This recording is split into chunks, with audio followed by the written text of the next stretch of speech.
Kita lanjutkan mengenai prinsip perluasan pada himpunan samar ya, atau himpunan fuzzy.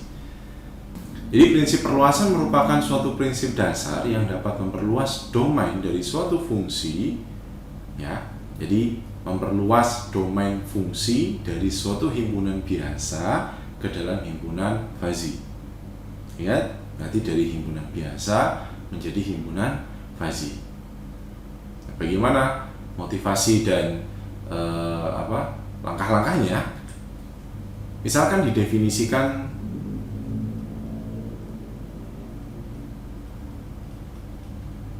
suatu fungsi f, ya, suatu fungsi f itu definisinya adalah dari himpunan U ke himpunan V.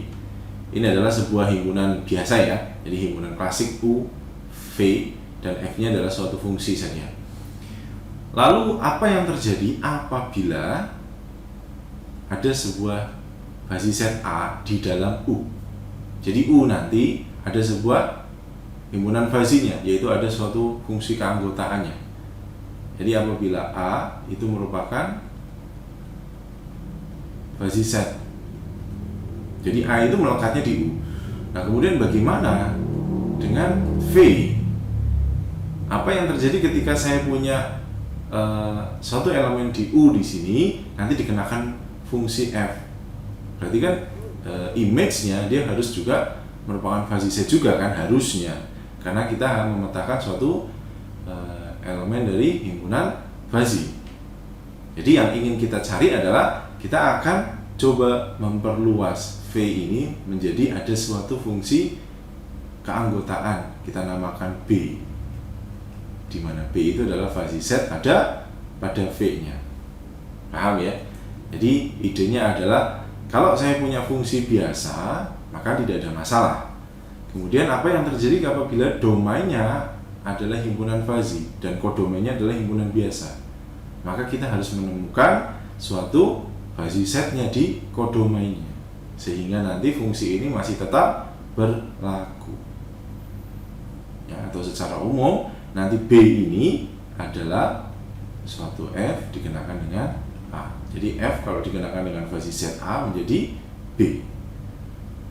Nanti karena kita berinteraksi dengan fuzzy set, maka otomatis ada mu A dan mu B nya ya, gitu ya, mu A dan mu B nya.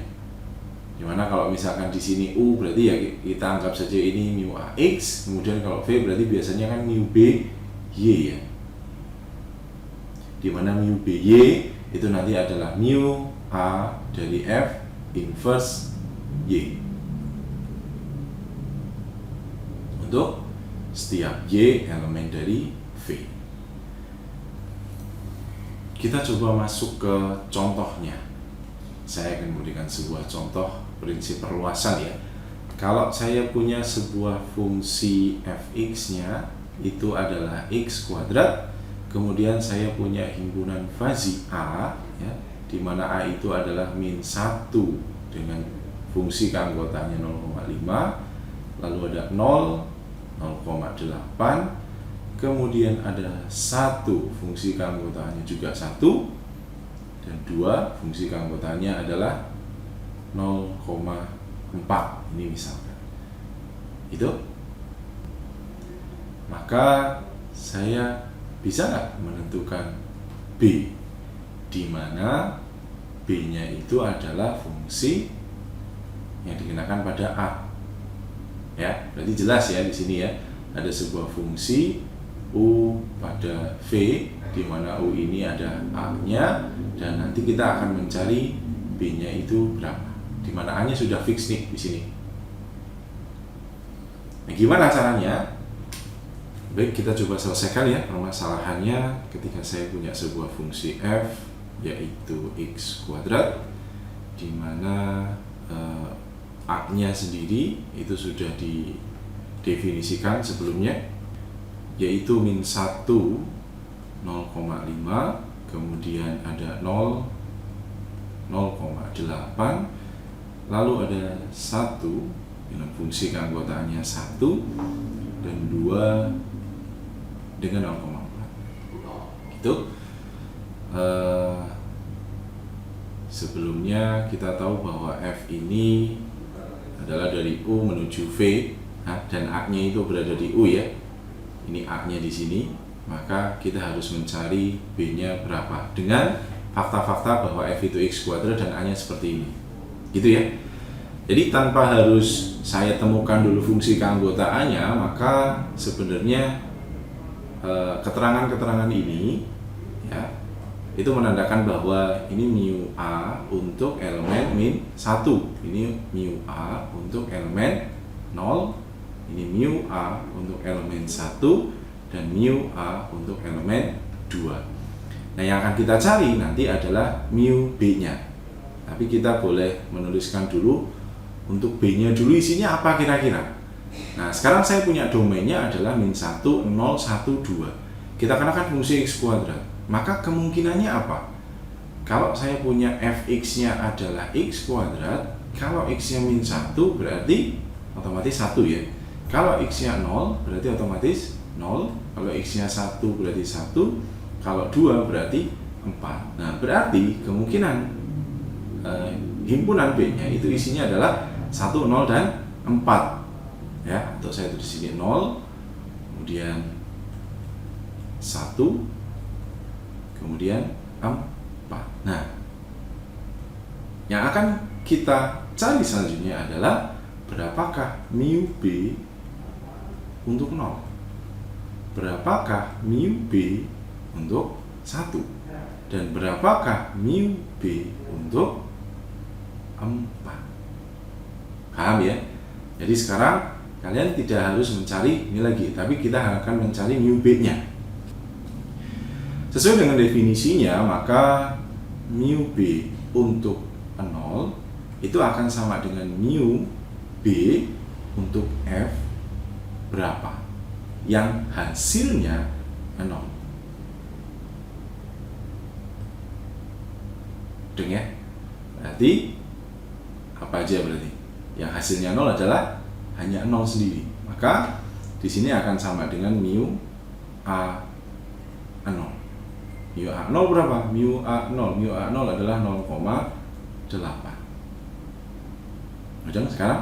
Jadi mu B 0 adalah kita cari X yang sama dengan 0. Nah, X yang sama dengan 0 itu apa?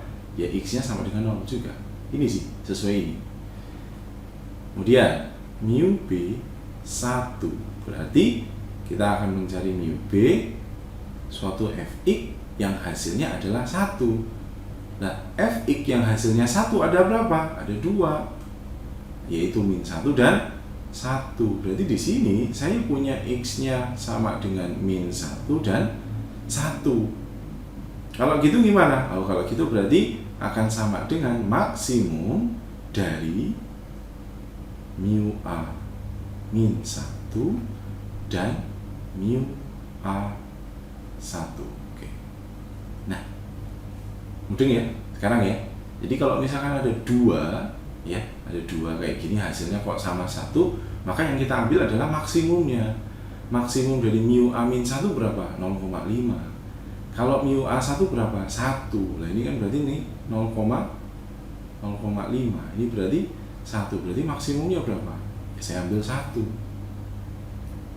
ya. Dan yang terakhir berarti mu B berapa? Ada 0, ada 1, ada 4. Ada 4 berarti hasilnya adalah mu B, di mana f x sama dengan 4. Fx sama dengan 4 hanya terbukti untuk x-nya sama dengan 2. Berarti x-nya 2 berapa? X-nya 2 berarti mu A 2 ya. Mu A 2, sedangkan mu A 2 adalah 0,4. Begitu? Sehingga di sini saya bisa mengisinya dengan 0,8 ya. Untuk 1 adalah 1 dan untuk 4 adalah 0,4. Nah, itu adalah prinsip perluasan kalau fungsinya seperti itu.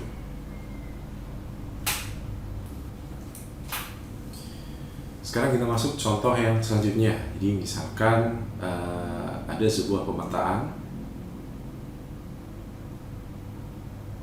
ya, dari U1 cross U2 menuju V ya, dan pemetaan itu kita simbolkan dengan F ya, dimana untuk U1 itu ada himpunan fuzzy A1 ya, lalu U2 itu ada A2.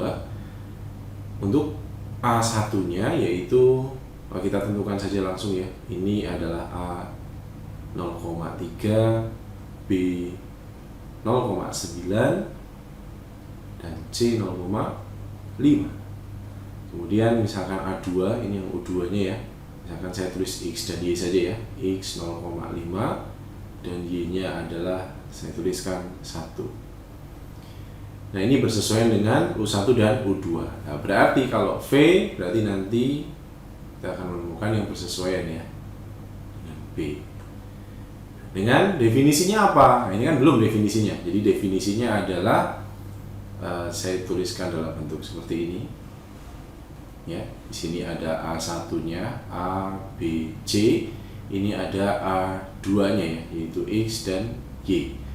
Jadi kalau misalkan A ketemu dengan X ya, difungsikan, ini hasilnya PQR, ini PRP. Oke, jadi maksudnya adalah kalau saya punya F A, X, hasilnya adalah P. Kalau saya punya F C, Y, hasilnya juga adalah P. Nah, sekarang yang akan kita gunakan adalah berarti jelas bahwa nanti B-nya itu isinya adalah apa? Isinya adalah P ini ya. Kemudian Q, lalu ada R. Nah, tapi saya nggak tahu ininya apa.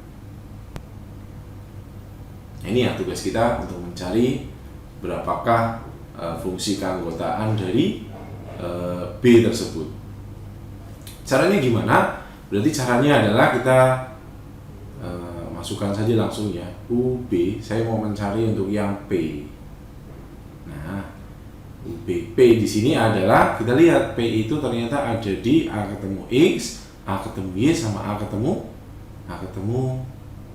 C ketemu Y. Berarti gimana? Maka di sini tulisannya kita maksimalkan antara apa aja? Ya berarti A ketemu X ya, minimal A. Yuk, minimal A berapa? 0,3, X 0,5. Gitu. Kemudian minimal dari apa? A ketemu Y ya. Berarti 0,3 dan 1. Lalu ada minimal dari C ketemu Y. C itu 0,5, Y nya adalah 1. Nah, berapa berarti? Maksimum berarti saya menemukan 0,3, 0,3 dan 0,5. Jadi hasilnya sama dengan 0,5. Oh, berarti untuk yang P sudah ya. Sekarang kalau yang apa? Q itu berarti ketemu BX, hanya BX ya. Berarti kita cukup maksimum di antara minimum B 0,9 dan 0,5. 0,9 dan 0,5. Berarti berapa? Minimumnya adalah ya jelas 0,5 ya. Maka cuma satu ya, 0,5. Dan yang terakhir berarti U, B, R. Berarti gimana? R itu CX dengan BY ya. Berarti maksimum minimum dari C itu adalah 0,5. Kemudian X-nya, CX ya. CX-nya adalah gini. Lalu minimum dengan apa lagi? B dengan Y ya. B itu 0,9, Y itu adalah 1. Berarti apa ini? Ini minimumnya 0,5, ini minimumnya 0,9. Berarti diambil paling besar adalah 0,9. Nah, berarti oleh karena itu saya sudah bisa mengisi titik-titik ini. Berarti P-nya adalah 0,5, Q-nya adalah 0,5 dan R-nya adalah 0,9. Nah, itu adalah salah satu kajian mengenai prinsip perluasan pada himpunan samar.